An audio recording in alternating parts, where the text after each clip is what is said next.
আসসালামু আলাইকুম ভিউয়ার্স। মূল ব্রুডিংয়ের ৩টি কারণে বাচ্চা মারা যায়।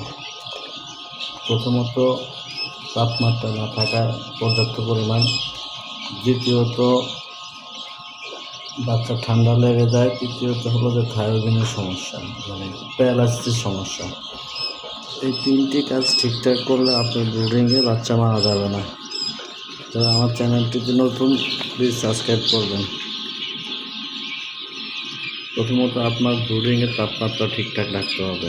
দ্বিতীয়ত আপনার ব্রুডিংয়ে যে ওষুধগুলো ব্যবহার করবেন ১ দিন থেকে ৫ দিন পর্যন্ত আপনার লাইসোবিট, রেনামক্স এবং শেফা ওয়ান ব্যাট, এই ৩টা ওষুধ আপনি ব্রুডিংয়ে রাখবেন।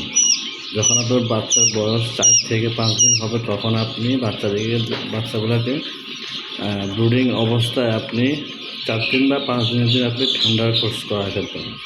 ঠান্ডার ওষুধ মাইক্রোনিট, ডক্সিবেট দেবেন, ৩ দিন দিলেই হবে। তাহলে আর আপনার বাচ্চাগুলা পুষ্ট থাকবে এবং ঠান্ডাজনিত রোগে আক্রান্ত হবে না, ব্রুডিংয়ে বাচ্চা মারা যাবে না।